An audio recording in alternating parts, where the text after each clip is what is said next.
Saludamos al licenciado Juan Cubi, miembro de la Comisión Ciudadana Anticorrupción. Licenciado Cubi, quisiéramos enfocar cómo se encuentra el momento político en una semana todavía de decisiones en donde se van definiendo candidatos tanto para la presidencia como para la Asamblea Nacional. Eh, Buenas tardes, Gustavo. Gracias por el espacio. Mire, al margen de que ya se estén dando algunas definiciones, es obvio que hay un profundo desorden en el proceso electoral. Si usted se fija, la mezcolanza, la chapuza de alianzas, candidatos que van de un partido a otro, ideologías que se entremezclan, es obvio que hay una situación caótica a propósito del proceso electoral. Yo quizá rescataría un poco la candidatura de Yacu Pérez en el sentido de que al menos se ha dado un entorno de organizaciones que podrían presentarse con una afinidad con los sectores de izquierda. Pachacutic se ha sumado este apoyo. Eso le da como más coherencia, ¿no? A pesar de que igual no se olvide que allá está el Partido Socialista que estuvo detrás de la candidatura de Pedro Freire y que también acaba de santificar a Virgilio Saquicela como candidato en Cañar. De manera que son esas ambigüedades, esa dispersión la que está generando yo diría un caos electoral que dificulta mucho el análisis serio. Entre los candidatos, además de Yacu Pérez, ¿cómo ve las otras opciones que existen? 7 potencialmente. Mire, hay candidaturas que tienen un trasfondo muy autoritario. Es decir, usted tiene la del señor Jean Topic, que ya está alcanzando ribetes extremos, ¿no? De violencia política. Tiene usted la candidatura de Alianza País, o digamos del correísmo, que es una expresión también de ese autoritarismo, digamos, adobado con una profunda corrupción. Creo que por ahí podríamos nosotros encontrar las posturas más duras en términos de lo que sería un modelo autoritario de imposición de una serie de propuestas, ¿no? Y luego tiene una serie de candidatos que fluctúan entre el centro y el centro de derecha, que entiendo que se disputarán gran parte del electorado. Vayamos por el candidato Jean Topic, quien de alguna manera asume o intenta asumir esa personalidad de Bukele, el presidente centroamericano en El Salvador. Muchos le consideran como un modelo, un modelo no necesariamente positivo. Hay facetas y facetas que se analizan de este modelo Bukele, pero muchos países están de una u otra manera teniéndole como un referente en materia de seguridad sobre todo, alguien que ha encontrado la fórmula para supuestamente controlar la violencia delincuencial en un país tan complejo, pero hay una serie de ONGs, identidades que velan por los derechos humanos, que lo ven más bien como un privilegio a la violencia del Estado. ¿Cómo lo ve usted? A ver, Gustavo, no sé si en alguna entrevista con usted yo le anticipé cuál era mi pálpito respecto de ese modelo, pero le voy a decir ahora, yo pensé que esa figura iba a encarnarse en el actual alcalde de Guayaquil, Aquiles Álvarez. ¿En qué sentido? En una visión de un joven con un discurso autoritario que iba a ser, digamos, iba a tratar de hacer una alcaldía eficiente en términos de seguridad y luego trasladarle eso al plano nacional. Esa era mi lectura antes de que ocurriera lo de la muerte cruzada, ¿no? Aparece este señor Jan Topic. No es casualidad que nazca de una ciudad como Guayaquil, que en las últimas décadas siempre ha promovido figuras, imágenes de políticos tremendamente autoritarios, en parte también por la crisis de la seguridad que enfrenta esa ciudad desde hace décadas. ¿Sí? Resulta que ahora aparece este señor Jan Topic, que sí tiene la figura clásica del outsider, que tiene ya el respaldo del Partido Social Cristiano y su viejo imaginario de securitización del Estado, es decir, de volver un Estado policíaco para combatir la inseguridad. Y otros sectores, yo he leído a articulistas, a gente que hace opinión y también a voceros de grupos empresariales que estarían alineados con esa posibilidad. Ahora, el debate es, uno, si es que el señor Topic va a lograr llegar a la presidencia. Dos, si en efecto es posible aplicar ese modelo en el Ecuador. Y tres, lo que vamos a discutir luego, si ese modelo tiene algún sentido o alguna perspectiva. Yo dudo mucho, no solo en El Salvador, que ha tenido algunos resultados, pero con una serie de aspectos críticos que podríamos analizar. Creo que trasladar ese modelo al Ecuador sería imponer un parche incoherente, inconsistente con nuestra realidad cultural, histórica, etcétera. Solo por señalarle un caso, la violencia en nuestro país está concentrada en determinadas provincias, pero usted tiene amplias regiones del país donde ese fenómeno todavía no llega a ser problemático. Tiene usted enormes territorios con presencia, control, autoridades indígenas que mal que bien han logrado librarse de ese fenómeno. Entonces, eso requiere una política mucho más plural, mucho más diversa en términos de realidades, que no es el caso de El Salvador. Ahora, se da esta situación de tener esta gama de candidatos y estos prototipos como el que estamos hablando en un país donde la seguridad sigue siendo un gran tema y el primero de preocupación ciudadana, según revelan las encuestas, y en el cual un consejero en esta materia, Paco Moncayo, quien con todos los defectos y virtudes que pueda tener, generó esperanza en este tema. Y a su salida en entrevistas con medios, con este medio de comunicación la noche de ayer, reconoció que trabajó en implementar políticas, pero que en cuanto a resultados solo se verán en largo plazo. Sí, lo escuché también en otra entrevista donde él reconoce que los índices o los indicadores de violencia, digamos, callejera, por ponerle un nombre, no han sido alterados. Él también plantea que se han tomado algunas decisiones de carácter estratégico. Habrá que ver. Pero volvamos a lo que hemos hablado varias veces, Gustavo. El problema de la violencia es un problema que tiene otras causas, otros orígenes, ¿no? Entonces, tratar de responder desde la fuerza, desde la utilización o la implementación de un modelo militar policial, no va a dar mayores resultados. Tal vez logre opacar parcialmente el problema, pero si usted tiene una sociedad que es en cierta manera una fábrica de sicarios, una fábrica de traficantes de drogas, producto de la exclusión y la pobreza, difícilmente va a poder usted controlarlo desde la fuerza. Una pregunta que surge es, ¿qué va a pasar en este corto periodo que le queda a Guillermo Lasso? Mucha gente señala que está ya con el cronómetro en mano, solamente viendo el momento de irse.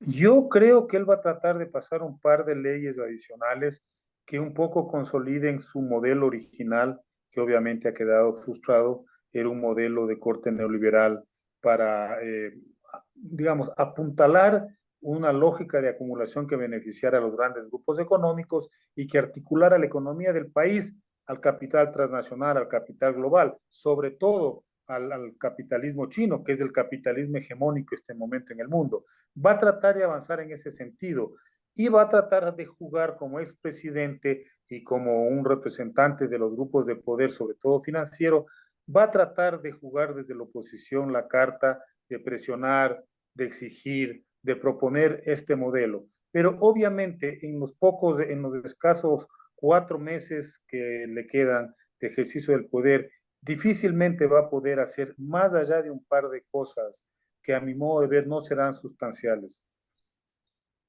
Muy cerca de la delincuencia común está también la delincuencia de cuello blanco. Y acabamos de ver que en uno de los casos más sonados del Estado, ese juicio por los helicópteros Drupa, hay un juez nuevamente que toma una medida ciertamente polémica y paralelamente el gobierno revive un organismo que la propia Comisión Ciudadana Anticorrupción, de la cual usted es parte, la ha calificado como inútil e ineficiente, la Secretaría Anticorrupción, secretaría en la cual ha puesto el presidente Guillermo Lasso, una persona cercana a él, la ex legisladora Ana Belén Cordero. La Comisión Nacional Anticorrupción ya se ha pronunciado a propósito de estos dos casos que usted señala. En el caso de los helicópteros DRUP, hemos rechazado absolutamente la decisión de este juez, que además ha tenido vínculos con los acusados, con los implicados, ¿no? Son vínculos que se han hecho públicos. Su cercanía, su adhesión al correísmo, sus servicios prestados al gobierno del presidente Correa, obviamente hacen dudar de que esa sentencia se acoja a los criterios de imparcialidad, de independencia, ¿no? De probidad. En el caso de la señora Ana Belén Cordero, que es un personaje conocido, yo entendería que es una forma de compensarle el hecho de que se quedó fuera de la Asamblea Nacional, porque además de la inutilidad de ese organismo, No sé qué puede hacer en 4 meses. No se olvide usted que durante un año Lucho Verde Soto, que fue el anterior coordinador de esa secretaría, prácticamente se limitó a hacer declaraciones, a elaborar documentos, pero de las acciones y resultados concretos prácticamente no vimos nada. Usted es un estudioso también del indigenismo y cercano a esta corriente política, más allá de sus orígenes étnicos. ¿Cómo ve esta situación en la cual, tras haber logrado un importantísimo triunfo, un posicionamiento sobre todo en el año 2021, se encuentra en la posición en la que está, con una enorme división evidenciada entre esas diferencias con Aye Pachacutic, además Pachacutic, que deberíamos hablar en plural, Pachacutics, que no sabemos si son dos, tres o cuatro, y ese proyecto de Yacu Pérez, que igualmente con decisiones consigue apoyos y consigue oposiciones. Gustavo, le voy a señalar lo que yo dije y el análisis que hice hace un par de años cuando propiciaron el fraude luego de la primera vuelta contra Yacu Pérez. Yo creo que hubo un pacto de las élites en este país, Gustavo, en el sentido de que podían aceptar todos menos una presidencia de un representante del movimiento indígena, porque eso altera totalmente las lógicas del poder tradicionales en este país. Al margen de que Yacu Pérez fuera de izquierda, muy de izquierda, propiciar algún tipo de revolución que yo creo que no estaba en su agenda, pero obviamente era una expresión de sectores políticos y sociales que están totalmente diferenciados de los grupos tradicionales de poder. Y eso, claro, activó las alarmas de estos sectores, de estas élites, que no van a aceptar alterar ciertos elementos centrales del manejo del Estado, de la economía en general, de los procesos, digamos, de desarrollo en este país. Creo que parte de esa decisión se trasladó al campo parlamentario, al campo político, y creo que estos sectores se empeñaron en provocar alguna forma de neutralización o de debilitamiento del movimiento indígena y entre otros de Pachacuti como expresión política de ese movimiento. Y en gran medida lo han logrado. Es decir, yo creo que estos sectores, estas élites, trabajaron de manera muy metódica para ir provocando desavenencias, para ir cooptando a militantes, para ir provocando acercamientos con ciertos asambleístas. Y claro, los resultados son que un movimiento como el indígena, que tiene toda una visión, una coherencia, una estructura, en la parte política, es decir, donde Pachacute, su partido, empieza a jugar, ha cometido muchos errores y obviamente se ha visto atravesado en el caso de la Asamblea por estos juegos de poder que son el chanchullo, el reparto de cargos, el reparto, digamos, de cuotas de poder en función de intereses personales, le ha hecho mucho daño.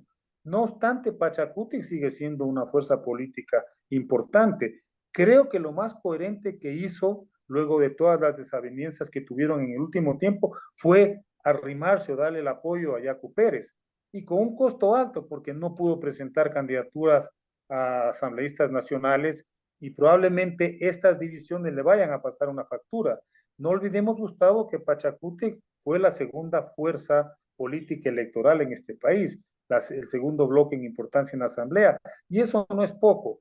Creo, esa es mi opinión personal, que la dirigencia indígena no supo durante este tiempo administrar esos resultados positivos, tanto en términos parlamentarios como en términos políticos. Con la división del sector indígena, considerándolo más bien como corriente política, ¿quién gana?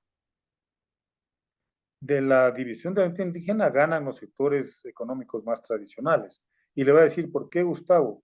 Porque el único sector que podría hacer resistencia a la expansión de ciertas lógicas del capitalismo global, como por ejemplo la ampliación de la frontera minera, la ampliación de la explotación petrolera o la ampliación de las camaroneras que está ahora en boga luego del Tratado de Libre Comercio con China, es el movimiento indígena, los únicos que podrían, digamos, expresar una forma de contradicción, de resistencia a esas lógicas que son tremendamente peligrosas para el propio país, es el movimiento indígena. Y lo han demostrado, la lucha contra la minería, la defensa del agua, la defensa de las autonomías territoriales, la defensa de las culturas, lenguas, hábitos, de prácticas ancestrales, etcétera, que son una riqueza tan propia, no solo de estos pueblos, sino del Ecuador como Estado de plurinacionalidad, han estado en manos de este sector. Y esas son formas de resistencia y de oposición a esa lógica comercial, económica, unificadora del capitalismo. Creo que eso es lo que estamos observando que está en juego. Y claro, los grupos de poder tienen agendas muy claramente definidas en función de intereses, en función de ganancias. Entonces, creo que ahí estaría la explicación de por qué hay una ofensiva tan intensa en contra de este sector social. ¿Cómo ve usted, volviendo al tema de la Secretaría Anticorrupción, esos documentos admonitorios que va presentando secuencialmente, distribuyendo a sectores periodísticos, sectores de opinión? Luis Verde Soto, el exsecretario cauto cuando fue poder, ahora presenta una serie de documentos con un corte académico en los cuales habla de la penetración de el gran crimen internacional y el narcotráfico en la política ecuatoriana, cuenta de lo difícil que es el control del dinero en efectivo en el financiamiento de las campañas políticas en Ecuador y habla con evidencias, algunas de ellas lo cita en el sentido de que es conocido que la justicia ha probado que existió lavado de activos que favoreció a determinados políticos ecuatorianos. Gustavo, va a tener que disculparme porque no he leído últimamente lo que usted señala. Yo lo que leí fue, ¿se acuerda el informe que se presentó y que sirvió como insumo para el juicio de Guillermo Lazo? ¿Se acuerda ese informe? ¿Cómo no? Hasta ahí llegué yo y claro, entiendo que Luis Verde Soto lo que ha hecho es un ejercicio académico a partir de su paso por esa secretaría. El tema es que nosotros aspirábamos como país a que las medidas concretas en la lucha contra la corrupción se vieran, se hicieran realidad. Y claro, eso no ocurrió. Y lo advertimos nosotros como comisión, que es muy difícil desde el propio poder supervisarse a sí mismo. Y claro, ahora con la señora Ana Belén Cordero no creo que las cosas cambien mayormente, mucho menos pensando en el corto tiempo que le queda. Por eso volvemos al viejo debate, Gustavo. Me parece que la lucha contra la corrupción tiene que darse por fuera del poder, por fuera de la administración pública. No hay otra posibilidad para que tenga la independencia suficiente como para poder tomar decisiones que sean absolutamente apegadas a los principios de lucha contra la corrupción y de transparencia. Fíjese, nosotros en este momento estamos atravesando serias dificultades porque a pesar de que hemos presentado investigaciones con respaldos, con evidencias ante las autoridades de control como la Fiscalía, nos damos cuenta que ahí ingresan o se ven atravesados por los intereses políticos concretos para frenar las investigaciones, para pedir el archivo de algunas causas, para más o menos burlar el derecho que tenemos los ciudadanos comunes y corrientes de exigir transparencia en casos concretos. Algunos ventajosamente han sido destapados, como el caso Manduriaco, que usted debe estar al tanto de lo que sucedió hace poco tiempo, donde se ratificó las denuncias de la Comisión Nacional Anticorrupción. Pero otros, por ejemplo, como lo del Hotel Quito, este momento está bloqueado en la Fiscalía porque algún fiscal de segunda línea ha decidido archivar la causa. Y nosotros estamos insistiendo ante la señora fiscal, no puede ser posible, porque detrás de la venta del Hotel Quito no solamente hubo un fraude de carácter, digamos, penal, hubo un atentado incluso a los derechos patrimoniales de los ecuatorianos al querer subastar un bien que es patrimonio de este país. Son dos delitos que deberían ser investigados. Sin embargo, ahora nos enteramos de que una fiscal ha decidido ponerle fin a esa denuncia de la Comisión Nacional Anticorrupción. Ese es el problema que enfrentamos nosotros, los ciudadanos de a pie, que tratamos de hacer pequeñas cosas, granos de arena en esta exigencia de transparencia. Para finalizar, volvamos al inicio. Esta campaña electoral que está en marcha. La campaña electoral eh, oficialmente se realizará entre el 8 y el 17 de agosto. Ciertamente 10 días, un tiempo ridículamente corto para que los candidatos muestren qué es lo que quieren hacer por el país. Aunque es verdad también que hay una pre-campaña ya en marcha, candidatos calificados y aún no calificados se encuentran en plena campaña y encuestas que surgen, que dan posiciones relativas al correísmo primero, segundo y hasta tercero, y posicionan a candidatos como Otto Sonnenhorster o Yacu Pérez como candidatos con posibilidades. Gustavo, va a ser una campaña absolutamente desordenada, no solamente por lo que usted señala, sino cómo ya se ha dado el proceso. Designación de candidatos sin primarias, un armado de listas absolutamente improvisado, como le decía al inicio, unas chapuzas electorales de estas alianzas que no tienen ya ningún sentido. Así va a ser. Ideológicamente es una verdadera fanesca.